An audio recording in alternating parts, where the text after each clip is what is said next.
The following is a presentation of the Missouri Sports Network.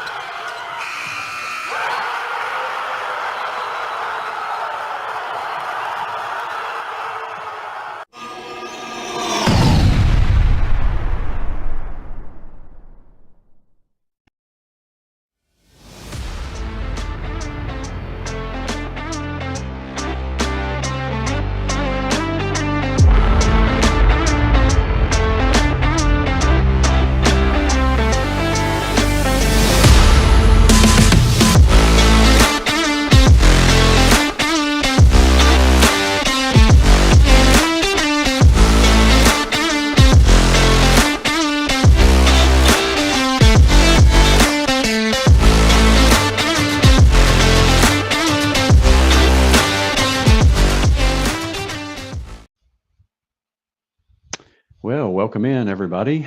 This is On Deck with Eric DeRo and Darren Archer. Darren, fall sports are in full swing. This week has been just a lot of fun to keep up with all the different sports and all the different things. I think fall sports and the start of school always brings a fresh sense of newness. Every program feels sort of revitalized and ready to go, and so to get all those sports started and kicked off. Pretty exciting week. And obviously we're focusing on the mostly on the college side, but high school's is right there too. And so what a great week. It has been. There's a little bit of chill in the air, and it's been a little cooler. The weather's given us a break, and football is in full swing. First full week of football. Most colleges at each level, football season has started off, and then of course the other sports programs have been underway for a while. But great weekend great week, obviously, if you're a sports fan, but great weekend of football. For sure. Well, we'll start off with Mizzou. They were playing, at least on paper, a team that they should beat, and they did what they were supposed to do. A very convincing win for Mizzou. They just seemed to be confident, and the culture seems to have changed a little bit up there, and it just seems like Mizzou football's in a really good place right now. Absolutely. They take on a good Buffalo team and win 38-0. And, a lot of the hype coming into this season has been behind the offense. But their defense has not given up a point in 2 games. And I don't care what level you're playing, who you're playing against at Division I level, to not give up not allow any points throughout 2 games is a pretty major accomplishment. For sure. And if I remember correctly, I think they have two more home games before they go on the road. So I think they have a chance to possibly be 4-0 before they hit the road. So yeah, they'll be tested next week. Very good Boston College team coming to town, and they beat Florida State a couple of weekends ago, and so that'll be a good test for them leading into the SEC play. Yeah, and I believe they're already sold out up there, or anticipating a sellout, and so just a great environment right now. A good time to be a Missouri football sports fan for sure. Locally, MSU, Missouri State, was in action last night. Suffered a loss at the hands of Ball State. Kind of an interesting game. Very few points, and I think the two teams combined for 48 points in the fourth quarter, but MSU just came up a little short. They did. It was kind of a ho-hum game through 3 quarters, and then somebody unlocked the doors and let the dogs out, and man, it was up and down the field. But they face Lindenwood next week. Missouri State started off 0-2 on the season. They face Lindenwood, another in-state school, both Division I programs. So it'll be an interesting tussle against Lindenwood and Missouri State to see who can pick up their first win of the season. Yeah, I think that's an intriguing matchup. They're both 0-2, but I think they both feel like they have more upside than what the record says. So it'll be a good matchup for those two teams. Central Missouri State at the Division II level. Played their first game yesterday, won in convincing fashion. It appears that their number 2 ranking in Division II seems to be justified. Very well deserved, and they're hitting on all cylinders right out of the gate. They played a Northeastern State, Oklahoma team that Missouri Western, I believe, took on a week or two ago, and it was a very close game. So that could spell doom for a lot of the schools in the MIAA, especially in-state schools. For sure.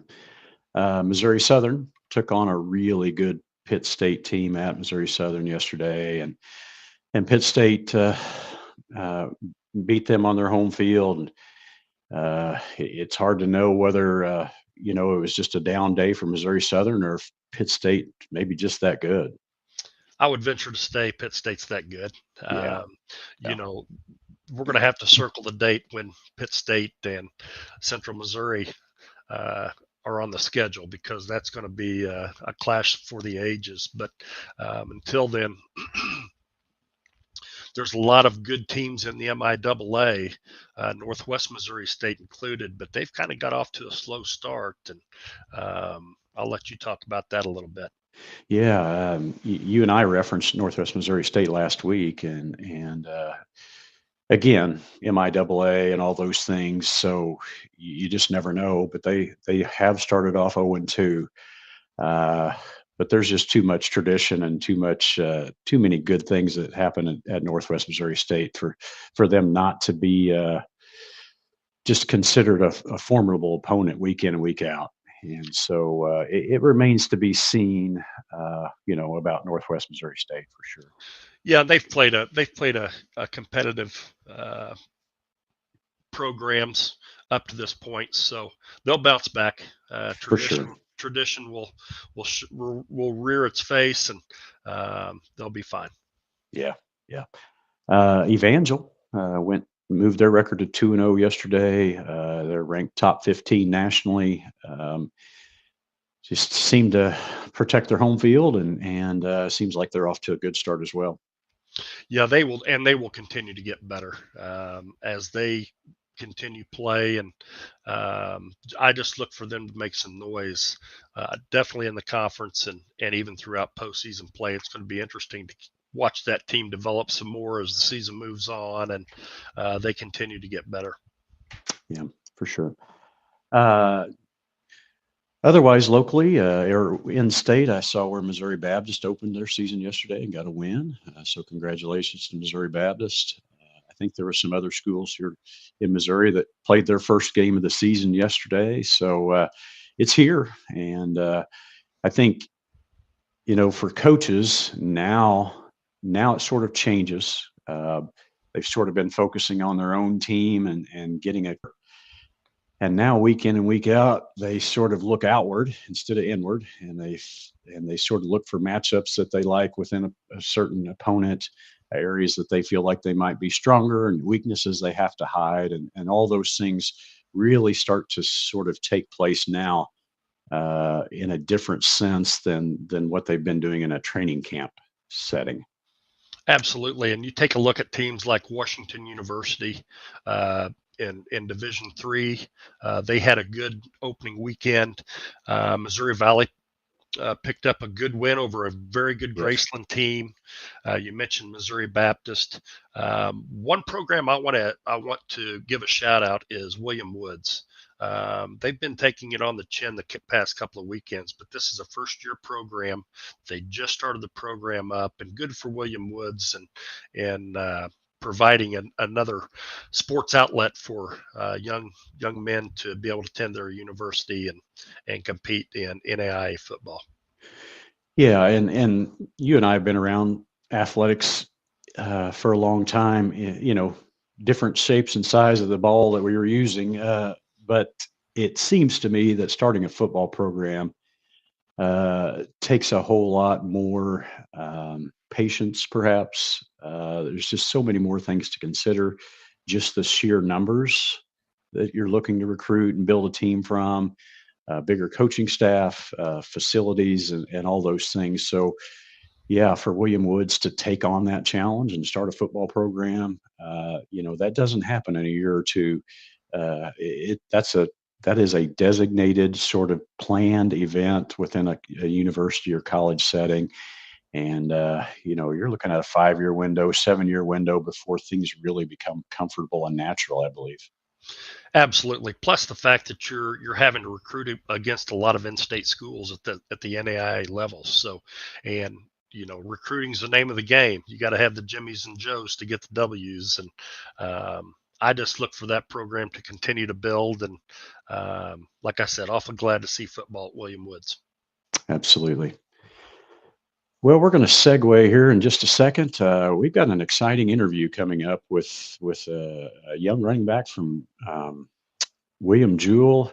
Had a big day a week or so ago, and Darren's going to have a chance to sit down and visit with him. And so we are looking forward in our next segment to hearing from Key McCullough, William Jewell running back. And Darren, I'll let you kind of fill us in before the break here on Key. Yeah, Key McCullough, senior running back for William Jewell, had 402 yards and 5 touchdowns in their season opener against Fort Lewis, and got to sit down, visit with him for a few minutes. And great football player, but even better young man. And we hope that you enjoy the interview. Yeah, well, we're excited to hear from him. Seems like a really nice kid. I guess he's not a kid, but to you and I, he's a kid. Exactly. Everybody's a kid to us. Absolutely. Absolutely.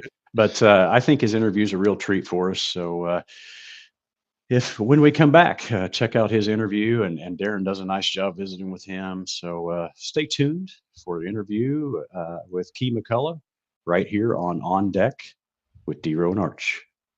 We'll be back. Hi, I'll have the avocado toast minus the avocado. So, toast. Yeah. Everything is so expensive these days. Hey, Chevy gets it. That's why they're keeping prices down to earth, like on the most affordable EV in America. A super strong and capable Chevy truck.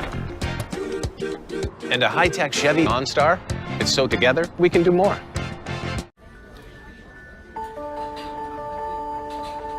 Imagine a bank that goes where you go,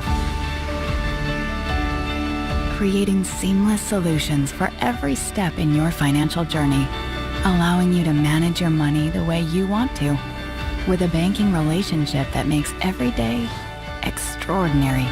Imagine a world full of possibilities, always within reach. Central Bank. We do banking better.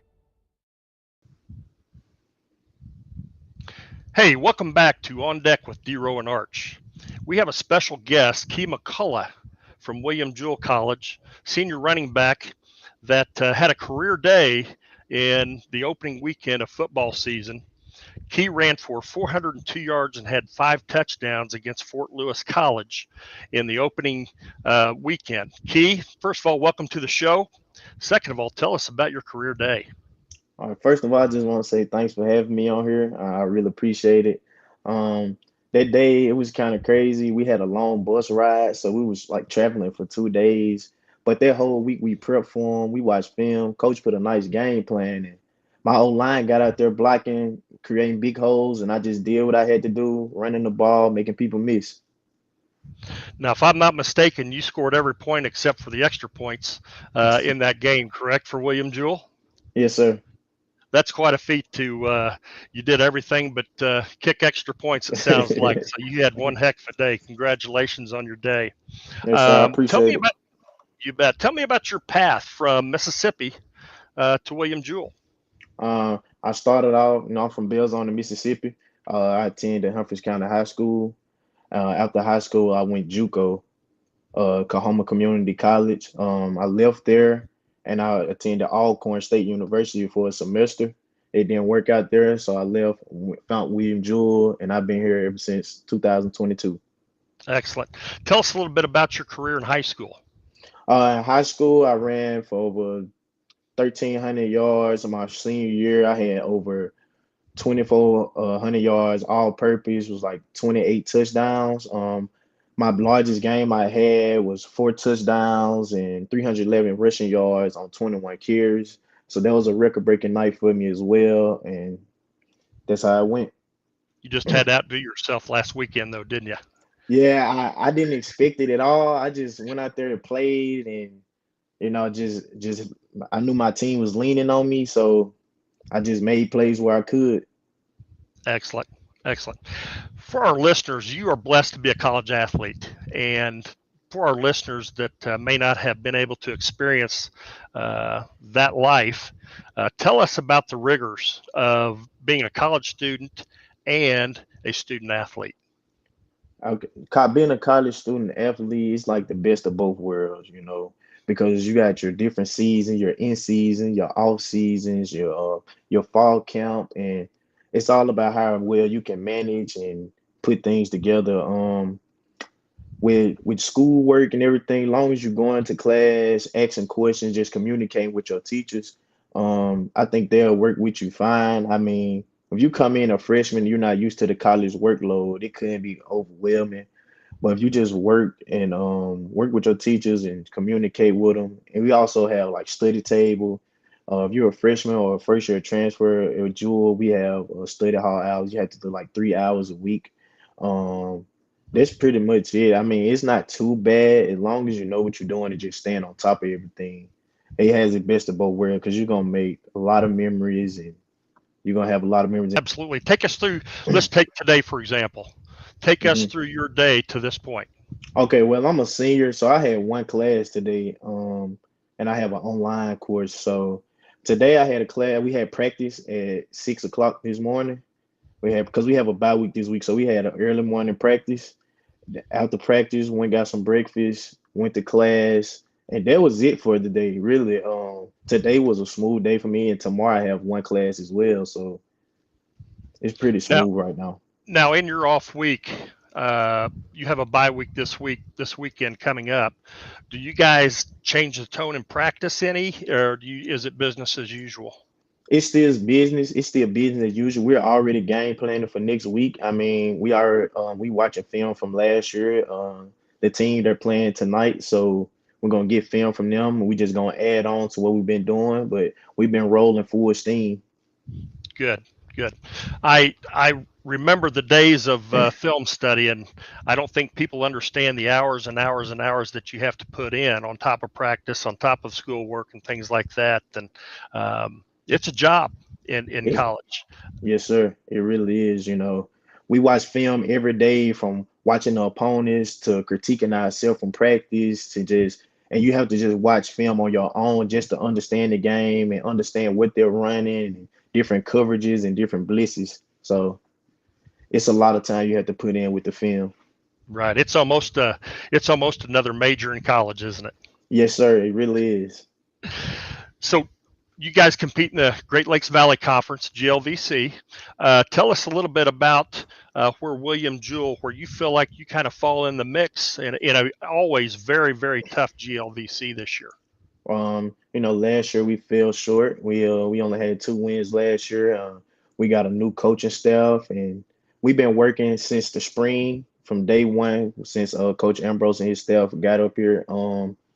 We just working. I feel like we're gonna be a top team in the conference this year. Because we working and we get everybody believing, and that's all we can do. Yeah, Coach Ambrose, and it's kind of funny. He is a good friend of our show. When he was high school coach at Smithville, Uh-huh. he won a state championship up there. Had some very, very good teams. He would come on our show quite a bit throughout football season. So we're very familiar with Coach and have a lot of respect for him. And we know that he's running a class program up there at William Jewell. Yes, sir. Finally, last question. What is 5 years going to look like for Key McCullough 10 years down the road? 5 years from now, I hope I'm still playing football at the next level. That's what I plan on doing after this season. Yeah, so I'm running Excellent. touchdowns. There you go. There you go. Still getting yards and getting those touchdowns. I love Yes, it. sir. Folks, we've been visiting with Key McCullough from William Jewell. And he, like we said, he had a career day. And Key, it's been a pleasure visiting with you. You're a great young man, and we wish you nothing but success down the road. And we look forward to following you.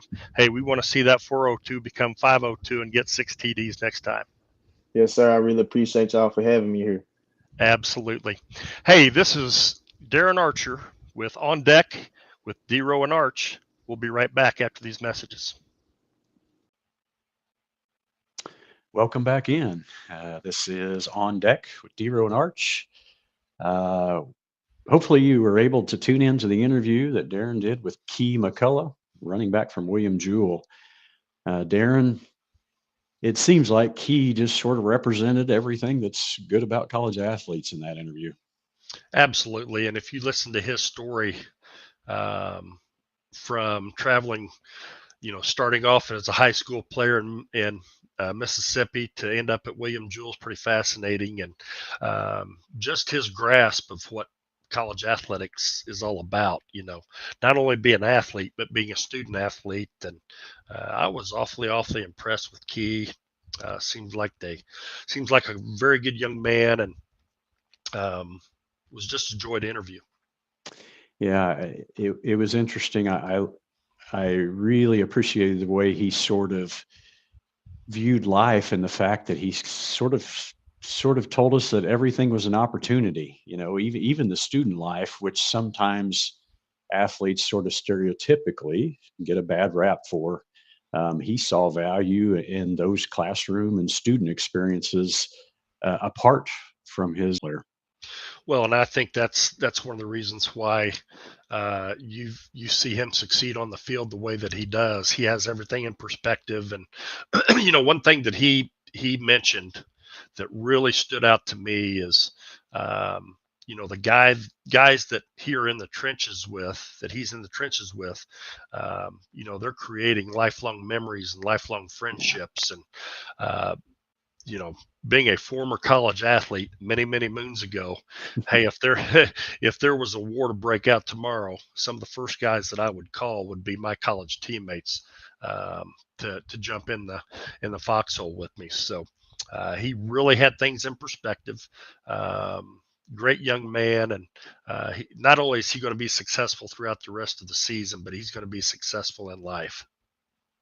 Yeah, and after interviewing him, they have a bye week this week, and next week they go to Kentucky Wesleyan, I believe. And after talking to him and hearing him, I want to check his stats every week now. I mean, that's just kind of the vibe he gave off, that you're automatically rooting for that guy. And so I'm excited to watch his progress through the year, and I hope the very best for him. I was really impressed with the way he handled that interview, and I hope he runs for 400 yards every week. Absolutely. We try to be unbiased here, but we're Key McCullough fans, and we're gonna follow William Jewell. And like you said, they play Kentucky Wesleyan next week. That'll be a formidable opponent, and look forward to see how he fares, and not only next week, but in the always tough Great Lakes Valley Conference. But hey, this is On Deck with DeRo and Arch, and we're going to move on to a commercial break. When we return, we're going to talk volleyball and some other college sports. We'll look forward to seeing you right after these messages. We believe banking should make your life greater. It starts with affordable options to meet today's needs and tomorrow's dreams. From smart account options that fit your style to flexible loans for what comes next. It means convenient ways to access and manage your money whenever you need it and wherever you're headed. Most of all, it takes great support. Someone you can count on for trusted guidance and to be there for you every step of the way. Great options, great convenience, great support for life. Great Southern Bank, understanding what really matters. The Walnut Street Inn is located in the heart of Springfield on historic Walnut Street, just blocks away from the Missouri State Campus, Hammonds Field, Great Southern Arena, and downtown Springfield. The Walnut Street Inn features newly remodeled rooms, breakfast served daily, and a friendly, accommodating staff. The Walnut Street Inn is also a great venue for private events. Book your stay or get more information at walnutstreetinn.com or call 417-864-6346. Welcome back. This is On Deck with DeRo and Arch. hope you've enjoyed our show to this point. Interview with Key McCullough was certainly a highlight for me, and I hope everybody out there enjoyed it. We're going to turn our attention to volleyball and maybe some soccer, a few other sports here that are going on in Missouri, and just hit some highlights there. There's some good things happening in the volleyball world, Darren. Absolutely. And if all of our Division I schools had really good weekends. Most of them played in I don't want to say tournaments, but shootouts, so to speak, is what we call them in basketball lingo. And all of our Division I teams had a really good weekend this past weekend. And looking at the Division II level, NCAA Division II level, UMSL continues to roll. They're 4-0. They've played a very, very, very competitive. They're going to be the team in the state to really take a look at, along with Central Missouri out of the MIAA at the NCAA Division II levels. If you drop down into the NAI levels, there are a lot of solid teams at that level throughout the state. And DeRo, you took a look at some of those teams this weekend. What are your thoughts on volleyball at the NAI level? Well, one of them that's sort of standing out is Central Methodist. They are undefeated. I believe it's 7-0. Nationally ranked coming in preseason, and I think they have an interesting matchup this week. I think it's Thursday. They play Oklahoma Wesleyan at Ottawa University, and Oklahoma Wesleyan at this time is 12-0. So it will be a matchup of two undefeated teams that were preseason ranked on a neutral floor. So I think we'll find out a lot about Central Methodist, and win or lose, it appears that they are destined for a really solid season. Yeah, and Central Methodist is not the only show in the state as far as NAI volleyball. Park College has a really good program. They currently sit at 8-2 and have played a killer schedule up to this point. And Evangel is another program that year in and year out has a very strong program, and they are currently 9-1 on the season. Missouri Baptist, they've taken some on the chin, but they have played a tremendously tough schedule. And then College of the Ozarks, who was an NCCAA team last year, has moved up to the NAIA ranks, and they've always had a very competitive volleyball program. And with taking that leap up to the NAIA level, they currently sit at 5-2, and they're members of the Oklahoma Sooner Conference. So it'll be interesting to watch them as they move forward and get into conference play and see how they fare at that level. Yeah, and it seems with as many teams, locally, when I say locally, statewide, they're probably just going to take turns beating up on each other a little bit. But yeah, it says something about the strength of NAIA volleyball here in Missouri. Absolutely, and I think you hit the nail on the head. We have 4 different conferences represented at the NAIA level. And a lot of those in-state schools that are in different conferences from each other are scheduled to play each other in the pre-conference section of the schedule. So, like you said, they're going to be beating up on each other, and I expect that when everything is settled and conference play has taken place, we'll have 3 or 4 teams in the NAIA national tournament. Yeah, it appears that these programs are sort of built for the long haul, and once they get into conference play, and they're not just playing each other over and over, or sort of beating up on the other conference rival, so to speak. I think once they get into conference schedule, there's a chance for several programs to sort of level out and really put up some good win numbers as they get into conference play. Absolutely. Columbia is another one. Columbia College. They year in and year out have a very good conference. Play starts here in a week or two. Watch everything start level off and see who rises to the top. Yeah. We also have just a bit of information on the soccer scene from around the state, and St. Louis University, out of obviously St. Louis, but in the NCAA Division I, both their men's and women's teams are ranked number 19 in the nation. And when you consider the history behind both programs, to have both nationally ranked at this point in time of the season is something special. Yeah, and we mentioned it. We touched on this a little bit last week in terms of sort of the soccer culture in the Springfield metro, in the St. Louis metro area. A lot of culture there, a lot of tradition, very passionate soccer fans in the St. Louis metro area. So while it's not surprising that that they're having success, it doesn't come easy on the national level, and for both their men's and women's programs to be nationally ranked at the D1 level is pretty impressive. Absolutely. At the NCAA Division II level, on the men's side, another St. Louis school, UMSL, Missouri St. Louis, is ranked number 12 in the latest NCAA Division II polls. And then on the women's side,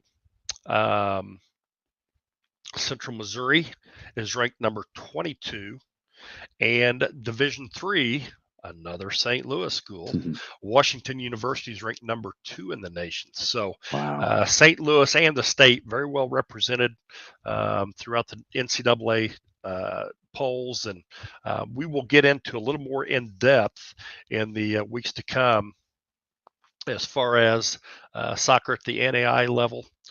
We also have some very good junior college programs throughout the state that have soccer programs, and then the NCCAA levels as well. So a lot of things in store in the upcoming weeks, and we look forward to bringing you those stories. And DeRo, what else? What else are you looking forward to coming up in the upcoming week?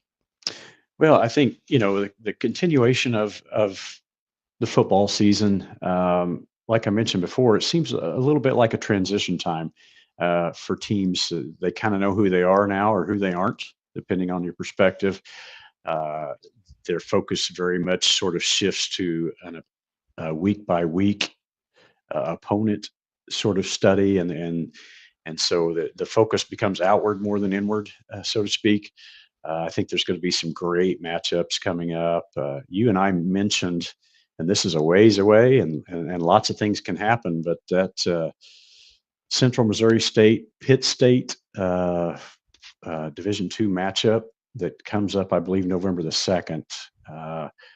That could be, a matchup that has national implications in terms of postseason and all those kinds of things. So I think the football season is sort of starting to take shape in a different way.